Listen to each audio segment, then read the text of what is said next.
Hello, wonderful people, and welcome to Taylor's Tracks Yoga. My name is Taylor, and this is the place where we come to our mats to feel great about our mind, bodies, and our soul, both on and off of the mats. Today, I'm going to teach you how to use a yoga strap. I'll be real with you, I don't have a real yoga strap, but I'm not all about getting all of the props. This is the strap that I just use to carry my mat to and from class. And it does me just fine, and it works because I always have it and I don't have to carry around anything extra. So whatever sort of strap that you have will work as long as it's thick enough, because you're going to want to hook it on your feet. And if it has loops, that is definitely a bonus as well. A real yoga strap will have metal bits on it so that you can kind of lock them in place, and it can be a little bit more sturdy as well to hold your body in the desired position. So let's get started. I'm going to show you a number of ways of how you can use a yoga strap in your practice to make poses more accessible, more comfortable for your body, and to perhaps get you into a deeper variation of a pose or help you get to a desired position in a pose that you're looking to get to. Let's get started. The strap is most commonly used for people who have tight shoulders, and one pose that is notorious difficult for people with tight shoulders is cow face arms. I'm going to turn to the back to demonstrate this one. Cow face arms are when you bring your hands behind your back in opposite directions from above and below your shoulders, and then bring your hands so that they can grip. As you can see, I can't do it. I've got extremely tight shoulders. So you can take your strap in your right hand, bend that arm so your elbow points towards the sky, and then take your left hand, bend it so your elbow points towards the ground, and use that to hold onto the strap. Once you have the strap, you can then use that to walk your hands closer together, as far or as close together as feels good. Now that you have the strap and this prop to use, make sure you're not cranking and forcing yourself into it. A yoga strap is also really great to use for forward folds, for people who've got short arms, for people who have bellies, for people who don't have the flexibility to bend all the way forward. The strap is your friend. So we'll start with a seated forward fold. Flex your feet, place your strap around the bottoms of your feet. There you go, you're doing a forward fold. You can then walk your hands closer down the strap towards your feet, or you can simply bend into your elbows and pull yourself a little bit forward. When I say pull, I mean very gently. The strap is not here to crank yourself all the way into the pose. It's simply to help you keep a straight back, to keep mindfulness in bending or flexing your feet, and to bring yourself forward slightly. We're not here to force ourselves into anything. And just like seated forward fold, you can also use this in extended head to knee pose. Almost forgot the name there. You can put it around the bottom of your foot again, and if you can't flop forward like those really flexible yogis that you see, again, use it to walk your hands forward or to bend into your elbows and mindfully and gently pull yourself forward into a fold. A yoga strap is extremely common to use in figure 4, especially if you're someone with short arms like me. It can be really difficult. So when you're on your back and you bend, let's say, your right foot, a lot of people will tell you to reach through and then reach for the back of your left thigh or the front of your right shin. And you may be able to do it, but it's not very comfortable to hold for longer periods of time. So you can take the strap, instead of threading your arm through, thread your strap through either behind your left thigh or over top of your right shin, whatever feels good for you, and then use the strap to gently pull your leg closer towards you. You want to be mindful here to keep your bent knee, the one that's coming towards you, in line with your same shoulder as bent knee. And then this allows you to keep your hands on the ground as well. Oh, here's my cat checking out what's happening. To keep your arms on the ground as well, which can help you open up and relax your shoulders too. Hey, Kiki. Now, if you've ever tried boat pose and it's not your jam, because your ab strength is not there yet, or you struggle to keep a straight spine. Take your strap, place it on the bottoms of your feet, and then from there, lean back and then bring your legs up. You can have your arms fully extended here, and this is going to allow you to keep your spine nice and straight while keeping your legs in the desired position, and it makes it easier on your core as well.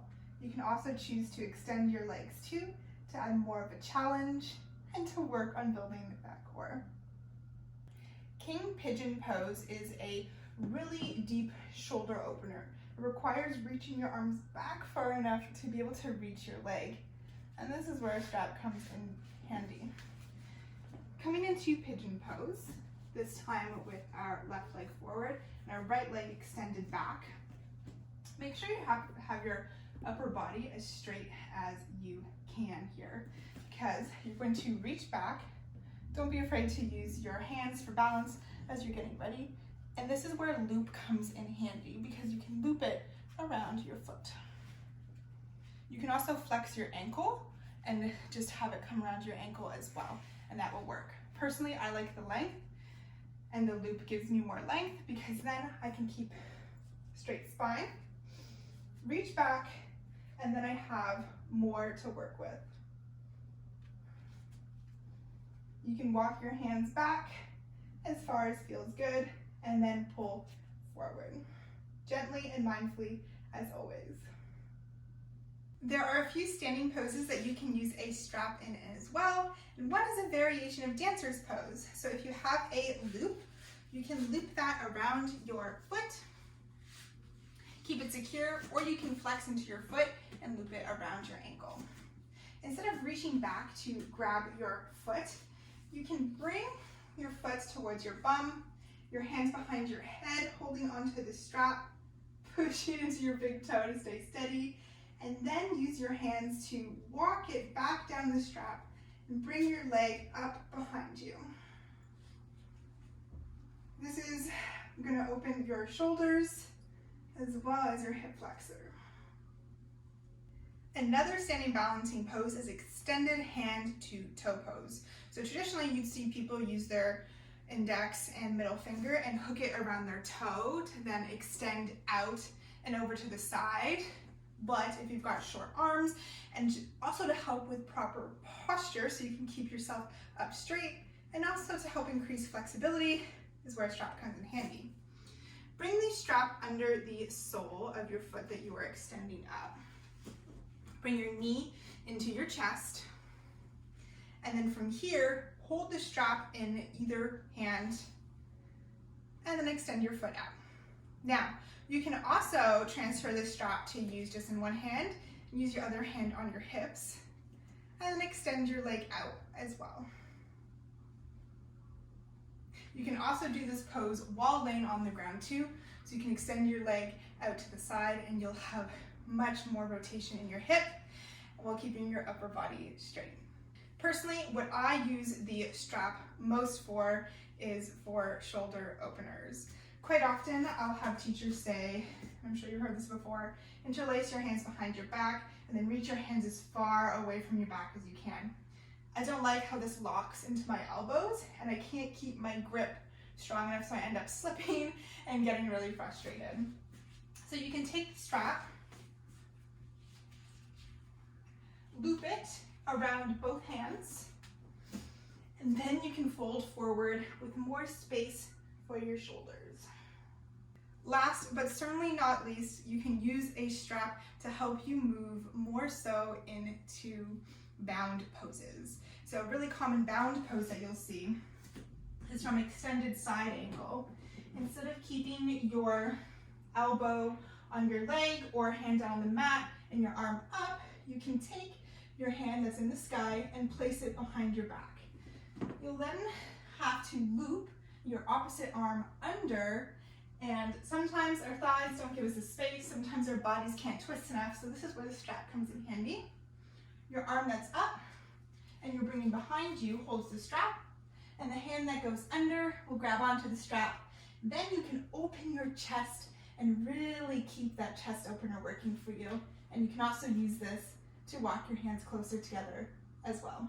There are quite a few different bound poses that you can do as well, one of which is Bird of Paradise, which is when you have one arm behind your back and your other reaches under your leg. This can be a little bit tricky. Normally you get into it from, let's see if I can demonstrate, you get into it from extended side angle. And you can walk your back foot closer. It's a lot easier once you're in a bound extended angle first. So then lift your leg up and extend. And there you have it. There's a bunch of different ways that you can use a yoga strap. I highly encourage you to be experimental in your yoga strap practice. And if you have any other ways that you use a strap personally, drop it in the comments below so I can see and try it out in my own practice. If you want to see videos on how to use other different props, I've linked them below, or you can visit taylorstracks.com for even more yoga tips and sequences. Don't forget to subscribe. I release a new video every Thursday, so I'll see you again soon.